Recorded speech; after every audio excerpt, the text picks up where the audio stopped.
सत्य की महिमा गा रहे विष्णु स्मृति में। अश्वमेध सहस्रंच सत्यंच तुलया धृतम अश्वमेध सहस्राच सत्यम एकम विशिष्यते। एक तुला में तुलया धृतम, तुला मने तराजू, वेइंग बैलेंस, तराजू में धारण कर लिया। एक तरफ एक पलड़ा में 1000 अश्वमेध याग जन्य पुण्य डाल दो और दूसरे तरफ सत्यम, सत्यानी नहीं बोला, सत्य नहीं बोला, एक वचन प्रयोग में एक सत्य को डाल देना, तो भी वह एक सत्य जन्य पुण्य भारी हो जाएगा और 1000 अश्वमेध याग जन्य पुण्य हल्का हो जाता है। अश्वमेध सहस्राच एकम सत्यम विशिष्यते, पढ़कर सत्य कैसा होना चाहिए योग यज्ञवल के संहिताकार स्पष्ट करते हैं। जैसे बता दिया था दृष्टांत से भी, सबसे पहले वह धर्म का विरुद्ध नहीं होना चाहिए, अपना वचन से किसी भी प्रकार का अधर्म नहीं होना चाहिए, धर्म होना चाहिए, ये मुख्य। और दूसरे में उन्होंने बताया अपनों से ज्येष्ठ, जो अपने से ज्येष्ठ हैं और समाज में जो श्रेष्ठ हैं और जो गुरु लोग होते हैं, इन लोगों का हानि किसी प्रकार से नहीं हो, ऐसा वचन होना चाहिए। उनकी मान प्रतिष्ठा में हो, चाहे उनके अर्थ का हानि ना हो, चाहे उनका स्वास्थ्य का हानि ना हो, ऐसा सत्य वचन बोलना है जिससे उनका किसी भी प्रकार की हानि ना हो। अपने से ज्येष्ठ, समाज में जो श्रेष्ठ और गुरु पिता माता जैसे तुल्य लोग, जो कहा गया मातृदेव भव, पितृदेव भव, आचार्य देव भव, अतिथि देव भव, ये जो देव तुल्य है चार, इन चारों का किसी भी प्रकार का हानि नहीं होना चाहिए, ये मुख्य है। इसके अलग अलग कहानियां हैं, हर एक चीज में ज्येष्ठ का किसी का हानि नहीं होना चाहिए। इसमें अर्जुन और युधिष्ठिर का बहुत ही सुंदर दृष्टांत आता है आपके महाभारत में। और समाज में श्रेष्ठ का हानि नहीं होना चाहिए, समाज में जो श्रेष्ठ है उनका हानि नहीं होना चाहिए। इसके लिए रामायण में बहुत कहानियां हैं, जो क्योंकि हर समाज के अंदर, जैसे राम ने जो क्यों इज्जत रखा, जो रजक का, धोबी का, तो धोबी अपने स्तर पर अपने उसके समाज में श्रेष्ठ पुरुष था, उसके वचन को निभाने के लिए राम ने इतना घोर कर्म किया। तो समाज में श्रेष्ठ का हानि नहीं होनी चाहिए, ये भी ध्यान रखना पड़ता है। और माता पिता वगैरह के लिए तो परशुराम का दृष्टांत तो ही है, पिता का वचन निभाने उसने जो करना था वह सत्य वचन कर निभा दिया था। और गुरु के लिए सत्य पर टिका हुआ सत्य हरिश्चंद्र की कहानी तो सुप्रसिद्ध है, केवल गुरु दक्षिणा देने के चक्कर में क्या नहीं हुआ उसका। इस प्रकार से प्रत्येक अलग अलग दृष्टांत आपको मिल जाते हैं। तो ऐसे वचन ही सत्य वचन होता है। और लोग सोचे ना धड़ल्ले से बोल देते, नहीं सोचते हैं कि हमारे कथन करने से क्या होगा, गुरु का अपमान होगा, गुरु का क्या हो रहा है, आचार्य का क्या हो रहा है, माता पिता का क्या हो रहा है, हमारे इस वचन से सोचे बिना ही लोग धड़ल्ले से और सोच रहे हम बहुत सत्य बोल रहे हैं। यदि वो किसी प्रकार का हानि पहुंचाता है तो वह झूठ। इसे बहुत संभल के वाणी का प्रयोग करना पड़ता है, बिना लगाम के चलता नहीं। इसलिए उसकी महिमा इतने घाव के बता रहे, भाष्यकार जान के कहाँ कहाँ से उठाकर ला रहे हैं वाक्यों को। तो सत्य की इतनी महानता है। ब्रह्म विद्या की प्राप्ति में तो अत्यंत आवश्यक भूता साधन यदि है तो वो सत्य है। यो वा एताम एवं वेदा अभात्य पापान मनन्ते स्वर्गीय लोके जये प्रतिष्ठति प्रतिष्ठति। उपनिषद की समाप्ति के लिए पुनरुक्ति का प्रतिष्ठति को, यो वा एताम एवं वेदा, जो कोई पुरुष निश्चय पूर्वक पूर्वोक्त इस उपनिषद को इस प्रकार से जानता है जिस प्रकार से कहा गया है, अन्य देवदेविता तत्विता दधि प्रतिपदितम श्रोत्र श्रोत्र से श्रुत श्रोत्रम इत्यादि जो कहा गया है, लक्षणवाचक साधनवाचक लक्ष्यवाचक सारी चीजें वाक्यों का सम्यक प्रकार से जो जानता है, वह अपहत्य पापानम, हृदय विद्यमान काम रूपी समस्त पापों को नाश करके अनंते स्वर्गे लोके, जान मुझे विशेषण दिया अनंते, नहीं तो लोगे आप वह सामान्य स्वर्ग लोग जहाँ जा करके जो पुण्य का नाश और वापस लौटते हैं वो स्वर्ग नहीं लेना। इसके लिए अनंते, जो अनंतत्व विशिष्ट, जो अंतवान नहीं है, जो अंतवान नहीं है, न विदित अंतो यस्य तत् अनंत, उसका नाम अनंत होता है जिसका कोई अंत न होवे। अनंते स्वर्गे स्व गच्छति स्वर्गः स्वस्वरूपमेव प्राप्नोति स्वर्गः तस्मिन् स्वरूप प्रतिष्ठायां स्थिते सति स्वर्गे लोके लोक्यते प्रकाश्यते इति लोकः स्वप्रकाशभूता वह आत्मचैतन्य पृष्ठ जब हो जाता है, जो अंत रहित है, विनाश रहित है, और कैसे है वो ये महान सर्वव्यापक है, उसमें वह प्रतिष्ठति सर्व महत्तर है वो, जितने व्यापक है व्यापकों किसी व्यापकतम है वो, ऐसा जे करते लेंगे भाष्यकार सर्व महत्तरे कर देंगे। अनंत विशेषण के वजह ध्यान रखना है, त्रिविष्ट अपने ले सकते हैं आप। स्वर्ग लोक का स्वर्ग का अर्थ से सुखात्मक है, स्वस्वरूप कैसा होता है जिसको हम नित्य प्राप्त करते हैं, हम यही कहते हैं सुखमहम अस्वाप्सम, अतः सुखात्मक है। स्वर्ग शब्द हम क्या लेंगे सुखात्मकत्व।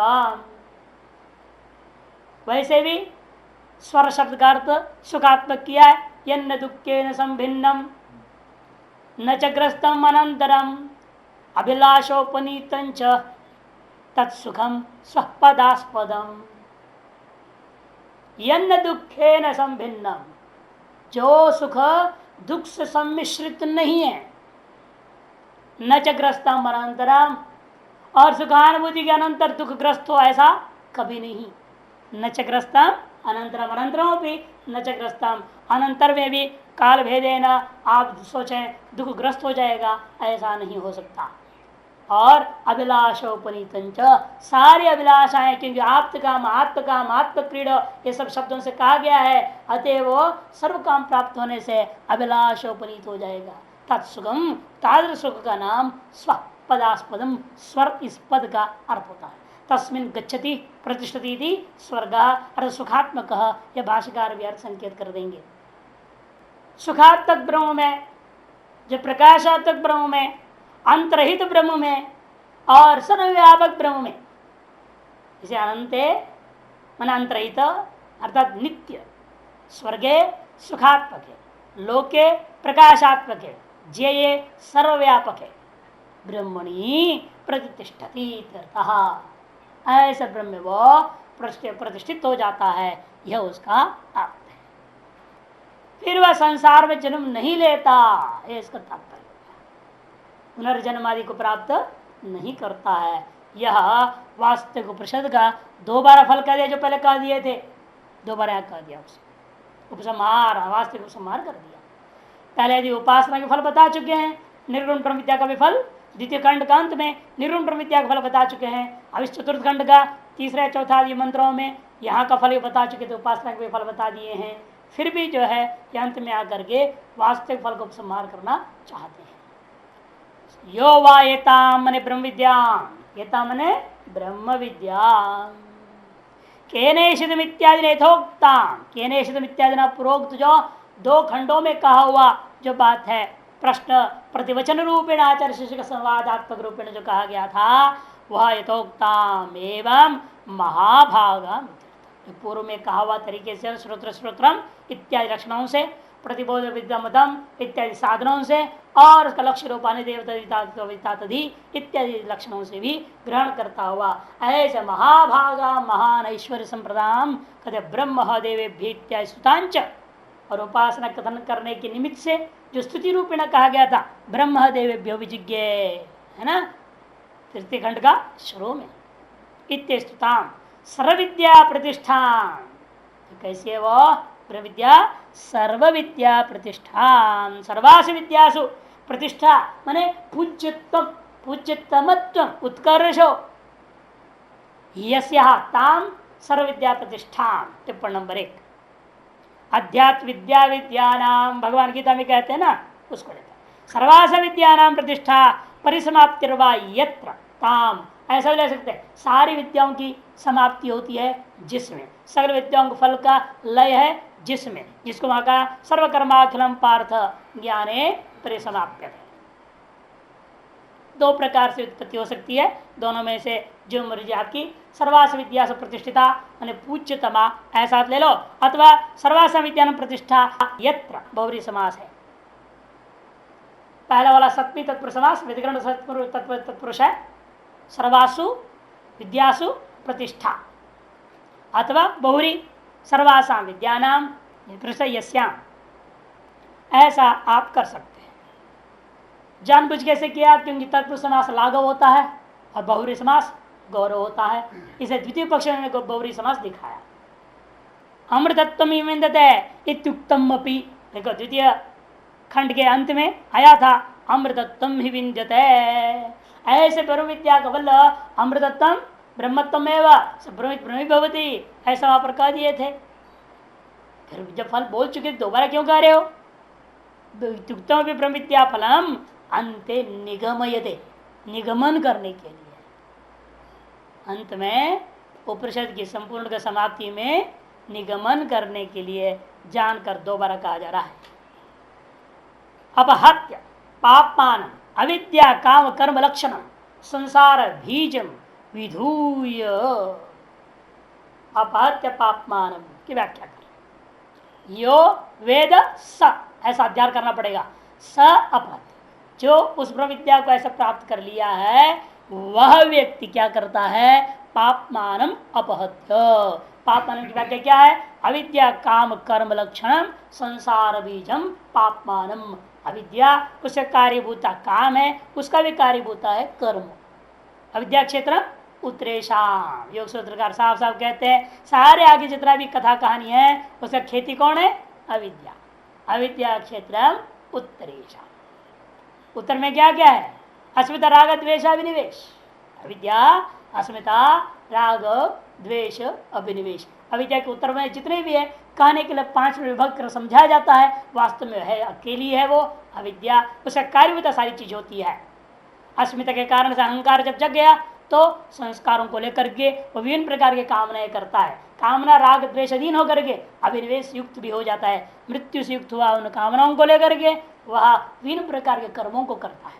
अविद्या काम कर्म रूपा संसार का जो बीज है उसको विधूय, उसे काट के नाश करके हटा करके झाड़ करके अपने से अलग कर दिया। धुई कंपने, ये होता है घोड़े का कंपने में, घोड़े क्या करते हैं जब उसके शरीर में धूल मिट्टी भर जाए तो पूरा हिलाते, पूरा जोर से बड़ी जोर से हिलाते हैं, सारा धूल को झाड़ देते हैं। या कुत्ते क्या करते हैं, हमने देखा होगा, नदी में चले जाते हैं पानी वानी में फिर आ जाते हैं तो क्या करते हो, बड़े जोर से हिलाते हैं, सारा पानी को निकालते हैं। बारिश के बाद आप पक्षियों को देख सकते हैं ऐसे करते हुए, झाड़ते रहते पंख फट फट फट फट बार बार बार सारे पानी को निकालते हैं, सुखाते हैं। उसको तो विधूलन करना, झाड़ के अपने से अलग कर देना। उसी प्रकार यह अज्ञानी क्या करता है, वह सकल पापों को संसार के बीच को झाड़ कर अपने से अलग कर दिया। अनंत इसका क्या फल मिलता है, अनंत अपर्यंत, सीमा से रहित, सीमा से रहित, पर्यंतता एक सीमा हो गया, इतने काल पर्यंत है ना, गिना है ना, न्यूनतम 1 मनवंतर, फिर 10 मनवंतर, 100 मनवंतर, 1000 मनवंतर, 10,000 मनवंतर, 1,00,000 मनवंतर, परार्ध काल पर्यंत, ऐसे करके गिनती किया कि कहाँ कहाँ रहता है कौन साधक।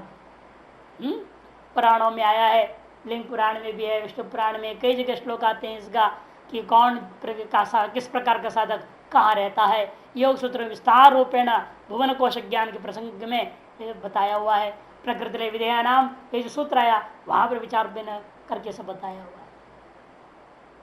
वो सब हो गया पर्यंतता, इतने काल परिता जो है रह करके अंते पुनर्जन्म जायते इति पर्यंता, तावत काल परिता स्थित्वा अंते पुनर्जायते इति पर्यंता, न पर्यंत इति अपर्यंत। तस्मिन् इसे सीमित काल तक रह करके उस कालांत में लौटना नाम का कार्य नहीं होता है, उसका नाम अपर्यंत।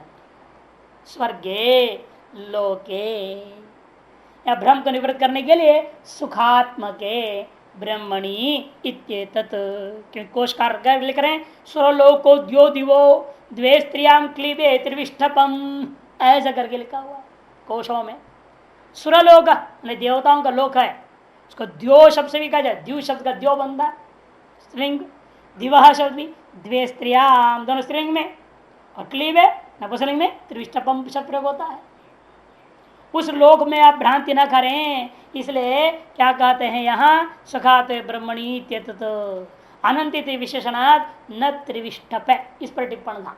अनंत विशेषण देने के कारण से ये त्रिविष्टप रूपा जो देवताओं का जो लोक है स्वर्ग लोक, वह लोक को नहीं लेना, क्योंकि वो भी अंत वाला है, क्षीणे पुण्य मर्त्यलोकम विशंति है। अनंत शब्द औपचारिको भी स्यात् इत्यतः, कोई कह सकता है अनंत शब्द औपचारिक भी हो सकता है, अनंत काल तक रहता है। मनुष्य के काल की अपेक्षा से आप तो 100 साल अधिक सदी जी लोगे ना, 1,00,000 साल जी रहा है कहने से बहुत हो गया ना वो, इसलिए 100 की अपेक्षा से 1,00,000 तो बहुत होता है, और 1 करोड़ साल रहे तो और ज्यादा हो गया, और परार्थ तक रह गया तो अनंत काल कह दिया गया। इस तरह से आखिरी में अनंत काल में रहकर लौट रहा है ना, तो अनंत तत्व औपचारिक होता है, ऐसे देखने को मिला। तो यहां भी आप औपचारिक अर्थ न ले लेवे, इसलिए एक और विशेषण दिया श्रुति ने, जेये इति, जेये जयायसी सर्व महत्तरे, सर्व महत्तरे स्वात्मनि मुख्य एवं प्रतिष्ठित।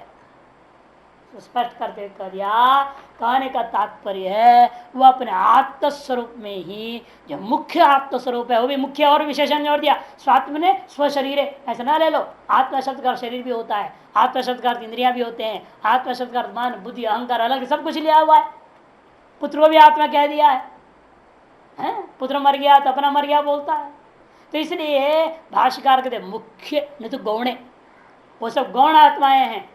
मुख्य स्वात्मनि एवं प्रतिष्ठति, गौण आत्माओं में प्राप्त अतिव्याप्ति का निवारण करने के लिए मुख्य विशेषण से भाष्यकार ने कहा स्वर्गे लोके का अर्थ निचोड़ यही है, स्वस्वरूभूता मुख्य आत्मनि प्रतिष्ठति। तो तात्पर्य क्या है, न पुनः संसार मापलते इत्यभिप्राय, पूरे का मंत्र का अभिप्राय यही है, वह पुनः इस संसार को प्राप्त नहीं होता है।